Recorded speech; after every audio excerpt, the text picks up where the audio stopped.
Good morning, dear student. This is the social class for standard 8. Okay. Your topic is chapter number 1. Chapter number 1, when, where and how. यानी कि last day we have discussed about some topics from your chapter number 1.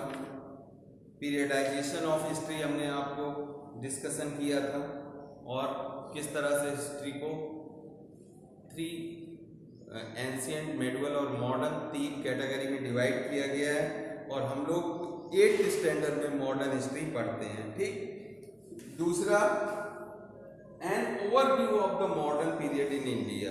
अब आज हम आप लोगों को overview of modern period in India, यानी कि जो मॉडर्न पीरियड ऑफ है, यानी कि आधुनिक जो काल है उसके बारे में एक तरह से हम लोग नजर डालेंगे। आइए देखते हैं ये क्या था और ये किस तरह से आया। Look at here your book, page number 2। The ruler of Aurangzeb, the last of the great Mughal, mark the beginning of the decline of Mughal ruler in India. यानी कि औरंगजेब के बाद के जितने शासक थे वो इतने शक्तिशाली नहीं थे और औरंगजेब के बाद से ही मुगल साम्राज्य का पतन होना स्टार्ट हो गया। As you know that ancient के बाद मेडिवल पीरियड आया, मेडिवल के बाद मॉडर्न। तो ये मॉडर्न पीरियड किस तरह से आया, इसका मतलब कि मुगल साम्राज्य में औरंगजेब के बाद जितने शासक हुए वो अपने आप को स्टेब्लिश्ड नहीं कर पाए और धीरे धीरे मुगल साम्राज्य पतन की ओर चला गया।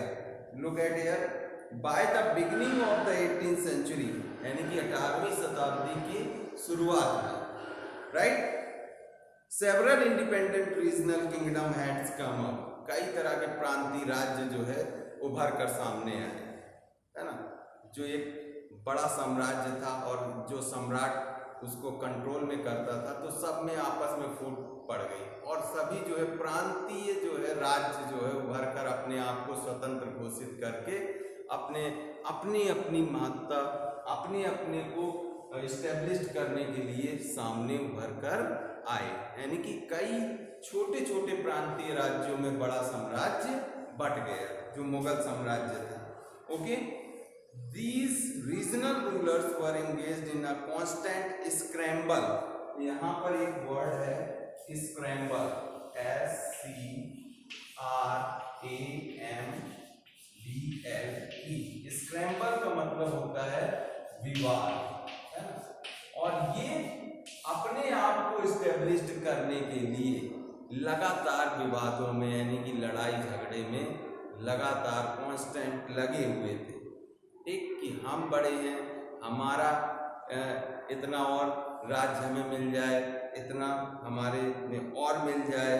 तो इन सब चीज़ों में जो प्रांतीय जो शासक थे वो लगे हुए थे। The Europeans who had came to India as traders, और जो यूरोपीय जो व्यापारी बन करके भारत आए हुए थे, took advantages of this to establish colonies. तो उन्होंने अपनी कॉलोनी इस्टेब्लिश यानी कि इस्टेब्लिश्ड करने के लिए एक अच्छा मौका देखा और उन्होंने तुरंत जो है यूरोपीय लोगों ने देखा कि मुगल साम्राज्य के बाद यहाँ जो है आपसी जो छोटे छोटे प्रांतीय राजा हैं उनमें लड़ाई झगड़ा ये सारी चीज़ें जो है मची हुई हैं।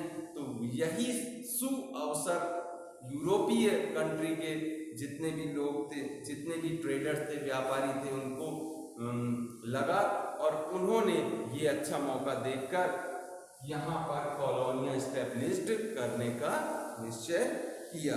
यानी कि ये अच्छा मौका उन्हें प्रतीत हुआ। Took advantage of this to establish colonies in different part of the Indian subcontinent, यानी कि इंडियन सब भारतीय उपमहाद्वीप में अपनी कॉलोनी स्टैब्लिश्ड करने के लिए उनको ये अच्छा अवसर जान पड़ा। अब देखिए, soon the Dutch, French and the British were engaged in fierce. Fierce means होता है भयंकर, यानी कि fightful competition over the flourishing trade in the subcontinent. यानी कि भारत में इस तरह से फलते फूलते व्यापार को देख करके डच, फ्रेंच और ब्रिटिश में भी जो है आपस में विवाद हो गया। यानी कि सबसे पहले Dutch East India Company Bharat आई, फिर फ्रेंच ईस्ट इंडिया कंपनी, फिर British East India Company Bharat आई। यहाँ की चीज़ों को वो कम दामों में खरीदते थे और ज़्यादा दामों में बेचते थे, बाहर बेचते थे, तो इससे ज़्यादा प्रॉफिट होता था। और यहाँ का जो व्यापार था वो इतना ज़्यादा फल फूल रहा था कि यही तीनों आपस में ही जो है अपने ज़्यादा से ज़्यादा जो है अपनी कॉलोनी एस्टेब्लिश करने के लिए, व्यापार को बढ़ाने के लिए आपसी विवाद में पड़ गए। यानी कि तीनों के बीच विवाद हो गया। Finally it was the British who came out victorious. यानी कि अंत में वो ब्रिटिश ईस्ट इंडिया कंपनी थी जो इन दोनों को हरा करके उन्होंने अपना जो है प्रादुर्भाव यानी कि अपना सुप्पा जमा लिया, यानी कि भारत में पूरी तरह से इस्टेब्लिश्ड हो गई।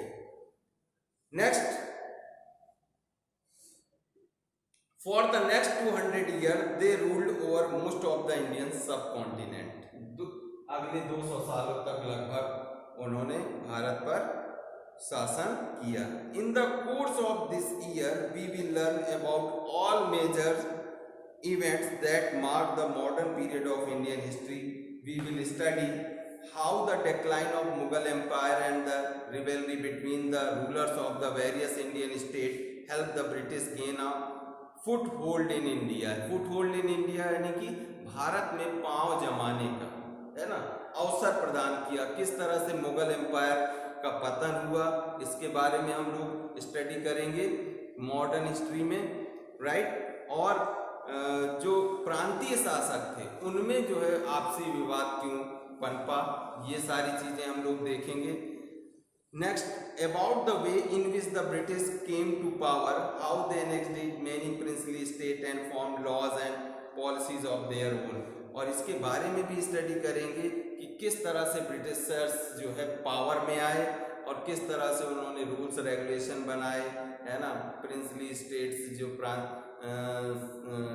जो राज्य थे, प्रिंसली छोटे राज्य थे, उनको उन्होंने अपने में कैसे मिलाना शुरू कर दिया। And the policies of their own, और उनके अपने पॉलिसीज क्या थी, योजनाएं क्या थी। About the impact of their rulers on the economy, society and culture of India.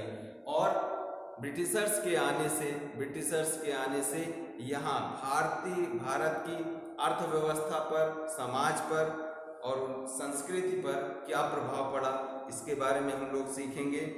Next, about the independence movement starting from the uprising इन 1857 से लेकर के जो भारत का जो प्रथम स्वतंत्रता संग्राम है वहाँ से लेकर के till the day India gained independence on 15 अगस्त 1947, जब तक भारत आज़ाद नहीं हो चुका तब तक के इतिहास के बारे में भी हम लोग इसी मॉडर्न हिस्ट्री में स्टडी करेंगे। About the partition of colonial India into India and Pakistan. और एक और टॉपिक हम लोग इस मॉडर्न हिस्ट्री में कवर करेंगे, वो है भारत और पाकिस्तान का बंटवारा क्यों हुआ और कैसे हुआ। इन चीज़ों को हम लोग मॉडर्न हिस्ट्री में समझने की कोशिश करेंगे। इसका मतलब कि हमको मॉडर्न हिस्ट्री में क्या किस चीज़ की स्टडी करनी है।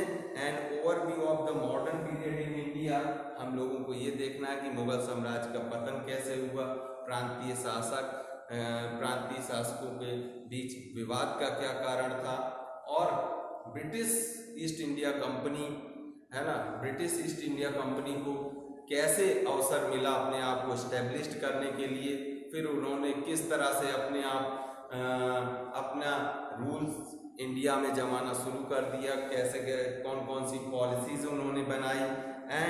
और भारत के प्रथम स्वतंत्रता संग्राम से लेकर के यानी कि 1857 से लेकर के 7 to 1947 तक के इतिहास यानी कि इंडिपेंडेंट वॉर के बारे में हम लोग स्टडी करेंगे। और लास्ट में जब भारत और पाकिस्तान का बंटवारा हुआ तो उसके क्या कंडीशन थी, क्यों किया गया, क्या परिस्थितियां उस समय थी कि भारत और पाकिस्तान का बंटवारा करना पड़ा, इन सब के बारे में हम लोग स्टडी करेंगे। डियर स्टूडेंट, कल हम लोग sources of modern history topic पर चर्चा करेंगे।